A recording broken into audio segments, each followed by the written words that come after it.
Hi. Telangana election ముగిసిపోయిన తర్వాత ఇంక మిగిలింది ఆంధ్ర ఎలక్షన్లు. ఇంకా సర్వేలన్నీ కూడా ఆంధ్ర ఎలక్షన్ గురించి అయితే సర్వేలు వస్తూ ఉన్నాయి. ముఖ్యంగా అయితే ఆంధ్రాలో జరిగే ఎలక్షన్ గురించి, ముఖ్యంగా ఎమ్మెల్యేలు కాకుండా ఎంపీల గురించి అయితే ఒక సర్వే వచ్చింది. అందులో టైమ్స్ నౌ వచ్చింది కదా, టైమ్స్ నౌ మంచిగానే ఇస్తుంది. తెలంగాణలో జరిగినప్పుడు కావచ్చు కాంగ్రెస్ గెలుస్తుందని ఇచ్చింది. అలానే ఇప్పుడైతే ఆంధ్రప్రదేశ్లో అయితే ఖచ్చితంగా వైసీపీ మళ్ళీ ప్రభుత్వం నిర్మిస్తుందని అయితే చెప్తా ఉంది. మళ్ళీ అదిగాక సీట్లు ఈసారి ఇంకా పెరిగేటట్టు కనిపిస్తున్నాయి. ఎందుకంటే ఇంత ముందుకన్నా ఇంకా ఇప్పుడు ఎలక్షన్ జరిగితే ఇంకా ఎక్కువ సీట్లు వచ్చే అవకాశం అయితే కనిపిస్తుందని అయితే ఈ సర్వే అయితే చెప్తా ఉంది.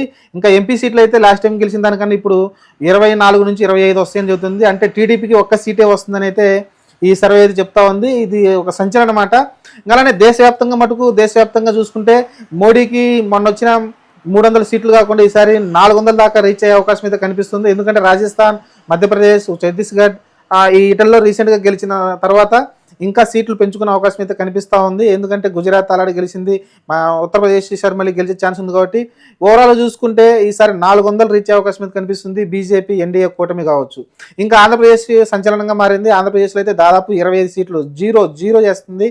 అంటే ఇంకా టీడీపీ ఒక్క సీటు కూడా రాకుండా అయితే జీరో కనిపిస్తుంది. మరి టైమ్స్ నౌ ఇచ్చే సర్వేలో అంటే దీన్ని బట్టి అర్థమవుతుంది జనసేన టీడీపీ కలిసి పోటీ చేస్తున్నప్పటికీ ఈ సర్వేలో మార్పు అయితే కనిపించట్లేదు. తెలంగాణలో కాంగ్రెస్ గెలిచింది కదా, కొంచెం మార్పు ఏమైనా వస్తుంది అనుకుంటే సర్వేల పరంగా అయితే ఎలాంటి మార్పు అయితే రావట్లేదు. మరి వైసీపీ గవర్నమెంట్ ఫామ్ చేస్తుందని అయితే క్లియర్గా ఇస్తుంది. అందులోనూ బంపర్ మెజారిటీ తోటి ఎమ్మెల్యేలు కూడా సేమ్ సీట్లు ఒక 150 దాకా మళ్ళీ అవే ఉండేలా కనిపిస్తున్నాయి అంట. ఎలాంటి మార్పులు అయితే కనిపించే అవకాశం అయితే కనిపించట్లేదని అయితే ఈ సర్వేలు అయితే చెప్తా ఉన్నాయి. ఇంకా ఎంపీలు అయితే 25కి 25 కొట్టేసేలా కనిపిస్తుంది. ఒక్క సీటు వచ్చే అవకాశం టీడీపీకి ఉందని అయితే ఈ సర్వే అయితే చెప్తా ఉంది. 0 to 1 అని చెప్తుంది. మరి ఇది ఒక సంచలనమే అనుకోవాలి.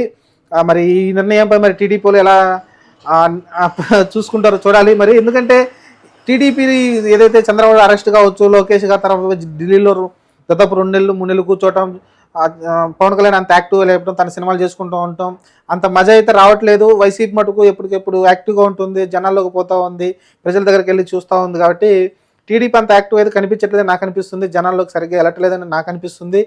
వాళ్ళు 158 ఎమ్మెల్యేలు పోతూనే ఉన్నారు, జనాల దగ్గరికి పోతున్నారు, పరామర్శిస్తున్నారు, సమస్యలు తెలుసుకుంటున్నారు. కాబట్టి ఇంతకుముందు ఉన్నంత ఊపు అయితే కనిపించట్లేదు టీడీపీలో అయితే. చూద్దాం మరి ఇప్పటి నుంచైనా పుంజుకొని ముందుకెళ్ళి ఈ మార్జిన్ తగ్గించుకునే అవకాశం చూద్దాం. ఎందుకంటే మళ్ళీ ఈసారి కనుక టీడీపీ పరువు తగ్గించుకోకపోతే మటుకు ఈసారి దారుణమైన పరిస్థితులు ఎదుర్కోవాలి ఉంటుంది. ఇంకా ప్రత్యామ్నాయం వైపు అయితే వెళ్తారు. తర్వాత చూసుకుంటే ఇంకా తర్వాత జనసేన కూడా వదిలేసి వెళ్లాల్సి ఉంటుంది. తర్వాత జనసేన బీజేపీ కలిసి నిర్మిస్తుందేమో మరి సెకండ్ పార్టీగా వైసీపీకి వ్యతిరేకంగా. చూడాలి మరి ఇలాంటివన్నీ జరగాలంటే ఈ ఎలక్షన్ జరగాలి కదా ముందు. ఈ ఎలక్షన్ జరిగిన తర్వాత ఏ విషయం మనకు తెలుస్తుంది. ప్రస్తుతానికైతే టీడీపీ జనసేన పొత్తులో ఉన్నారు కాబట్టి పొత్తులోనే ముందుకెళ్తున్నారు. ఇంకా వరాహయాత్ర కూడా ప్రారంభం కాబోతుంది కాబట్టి ఇంక చూద్దాం. ఆయన అయితే మీటింగ్లు పెడుతున్నారు రెగ్యులర్గా. మన వైజాగ్లో పెట్టారు కదా, రెగ్యులర్గా మీటింగ్లు పెడుతున్నారు పవన్ కళ్యాణ్ గారు. చూద్దాం మరి ఇంకా ఈ సర్వే చూసిన తర్వాత మరి టీడీపీ వాళ్ళు ఎలా రియాక్షన్ వస్తారో చూద్దాం.